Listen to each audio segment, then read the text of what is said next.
Hiya and welcome back to my channel. First of all, if you are new to my channel, please do subscribe if you like my work. You can also follow me on Instagram at queerhinny. I do do birth chart readings, consultations and tarot readings, so do send me an email at queerhinny@gmail.com if you want to book a reading. I've mentioned this before, but I'm getting to the bottom of my to-do list when it comes to request videos and kind of idea videos that I had based on people's questions or comments. This one is about the Aries Taurus Cusp, or I guess you could call it the Taurus Aries Cusp. The sun defined in astrology is, well, first of all, it's the day on which you were born and the month, which tells us what zodiac sign, okay, you were born under. From the perspective of Western astrology, at least, that's going to be Aries, Taurus, or Gemini, or Cancer, or Leo, or Virgo. So based on the day and month of the birth, we get the sun sign, and the sun sign is very often called the star sign. It's not really a representation of an understanding of astrology, let's say. The sun sign is just one element, but it's no surprise that even people who don't know anything about astrology still know about their sun sign, which they call the star sign, because the sun, and this is the definition of a sun in astrology, is about the ego. It's about the me. It's about my wants. So even the most skeptical people of astrology, for example, 99% of the time, they're going to know their sun sign, or what they call the star sign, because of course the sun is what everything revolves around, and it is the center stage sort of archetype. It is the archetype that eventually, some people believe, is going to eat up all the planets, all the other planets. It's going to be like Pac-Man. It's going to engulf. It's going to destroy everything. It is ego. It burns. If you stare at it long enough, you go blind. If you stay out in it long enough, you're gonna burn. This is the sun. It's very powerful. It's very overwhelming. It has a lot to do with ego, though. We look at the sun sign when we want to think about how someone's ego is fulfilled. Ego can be good. It can be productive sometimes.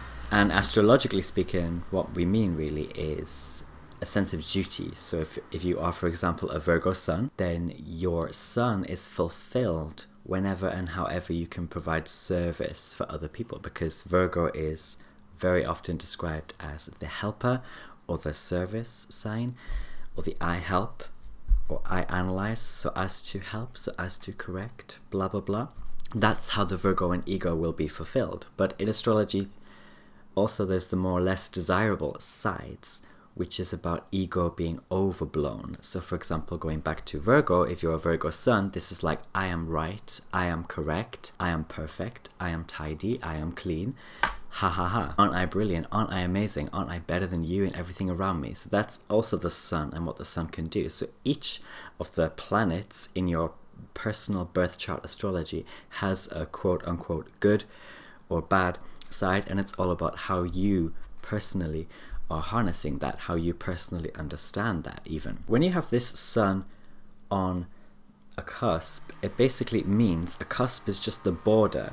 So let's say you are born 29 degrees Aries, you're on the cusp Aries Taurus, because we can't go anymore in terms of degrees into Aries. That is the last degree, 29, and then we go to 0 degrees, which is the beginning of Taurus in terms of the degrees. We generally, in astrology, or at least what I've seen, generally the cusp is like 27, 28, 29, 0, 1, 2, maybe 3 even. That's kind of the cusp area. And then logically, the closer you are to that border, so 29 degrees or 0 degrees, the more you are slap bang in the middle of the cusp, the more cuspy you are. So let's then talk about, very briefly, what is Aries. So Aries is the cardinal fire sign of the zodiac. It is the first zodiac sign, and if you look at a birth chart, we're going anti-clockwise. This might look like I'm going clockwise because it's kind of opposite, but anti-clockwise. So we go Aries, Taurus, Gemini, Cancer, Leo, Virgo, blah blah blah, all the way through to Pisces. But Aries is the sign that starts off this birth chart, or rather the zodiac. It starts off the It's the first, okay? It's the first thing.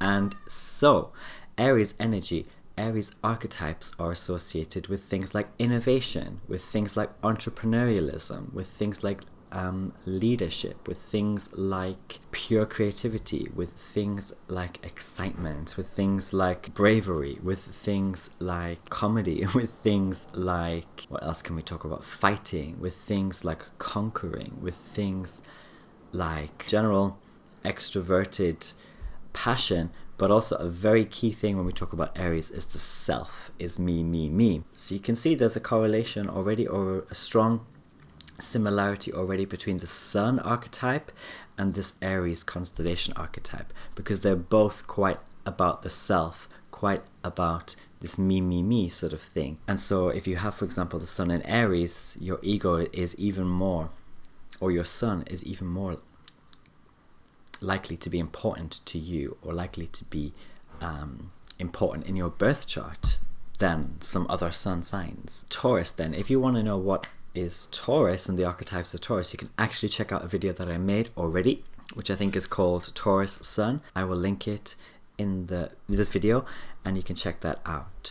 And what is a cusp then? So a cusp is, yes, it's that technical degree, logical boundary that separates the signs, but also you can think of it as a mixture of those two signs, or those two archetypes. So people who are cusps may feel, again, in terms of the ego, in terms of the wants, in terms of senses of vitality and senses of energy and senses of duty on earth, in all those senses, they may feel actually that they're neither really, really Aries nor really, really Taurus, and that there's more of a mix, or there's more of a, in some cases, a to and fro, or a tug of war. And so basically, if you have this Aries Taurus cusp placement with the Sun, one thing I've written down here is that you can be the fiery bull type of person, the fiery bull, because Aries is a fire sign, but Taurus is an earth sign, also associated with the bull or the cow. And what you get with these two archetypes is the really fiery, passionate, let's just do it now, very impulsive, that's another word when we talk about Aries, very impulsive archetypes suddenly meeting or mixing with Taurian archetypes, which are not impulsive at all. Taurian archetypes are very steady wins the race, very I love the peace, very I just want quality, very I just want stability, security. These are the more Taurian archetypes. So suddenly you get them coming together. And so one way this plays out for cusping people on this particular cusp is the fiery bull. When you, I don't know, go watch a documentary about bulls or cows and like see how they are on the day-to-day generally, and then see how they are when they are angry. See how they are when they are cornered. Look at Spanish culture and matadors and all this business, and how bulls are treated, and how bulls, how they respond.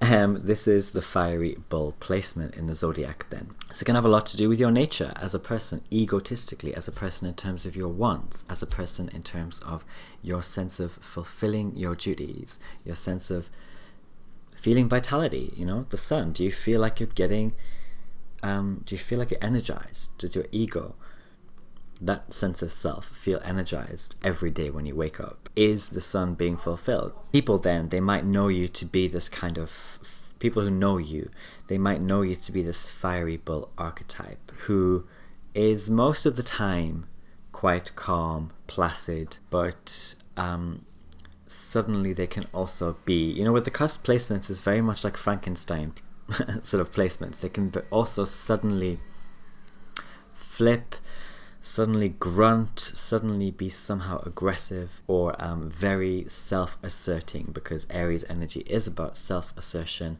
self-propelling.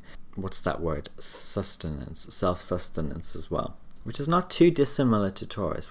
A lot of what Taurus is doing as well is trying to sustain the self. It's just in a way that is much slower and much more earth and much more fixated, actually, because Taurus is fixed earth. Aries is cardinal fire. So again, those archetypes of leading, initiating, creating, starting things, and then Taurus is the one that actually finishes them, because Taurus, this Taurian energy actually has the stickability, it has the endurance, whereas more Aries heavy people are more likely to get bored or more likely to be distracted by another impulse. Another thing I wrote for possible ways in which people with this sun placement can play out is the sleeping bull in the china shop as well. So again, very calm. You're fine most of the time if let to just be, and that just being can have a lot to do with Taurian things of pleasures, sensual pleasures, because Taurus is a Venus ruled sign. Venus is to do with pleasures, but we're putting Venus or associating Venus with earth. So this is tastes, this is sex, this is music, this is all these sensual things that are also pleasurable. So you're very, with this sun placement, fine so long as you're allowed to exist with those pleasures. But when you're not, or when you feel like life is a struggle, life is a strife, and there's lots of discord and disharmony, things that Venus hates to even look at, this is when the bull sort of is not sleeping in the china shop anymore, but is awake and is thrashing in the china shop. And this can make you actually a very destructive person in the physical sense, in the physical realms, because Taurus deals with earth again, material, and Aries deals with expression, exertion, and passion. And so this can play out when you're egotistically out of control, as you smashing things, as you breaking things, as you crashing into things, crashing into people. So this is the sleeping bull in the china shop kind of thing that can play out. Another thing is, this can give people who have like environmental, natural passions, or sensual passions, because Aries again is about that leading with your passions, leading with your creativity, leading with your innovation, leading in some pioneering sense. But it's on the border again with Taurus, which is all about nature, which is all about the world, actually, Gaia, Mother Earth, which is all about the environment. And so you can get people who have something environmentally or naturally passionate about them.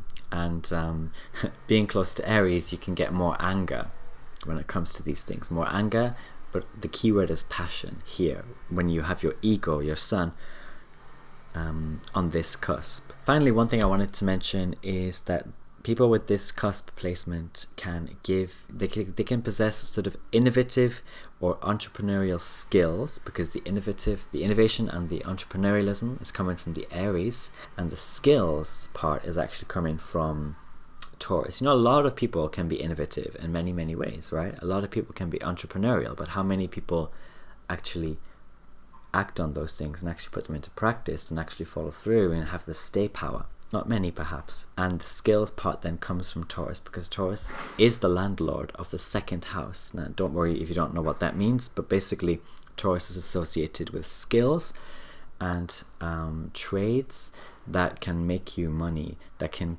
increase your stability, increase your security, and also skills that give you a sense of self-esteem, or boosted self-esteem, or boosted self-worth, and because Taurus deals with values as well, but material values. So basically all of this adds up to someone who can very much have these really innovative entrepreneurial skills in some sense.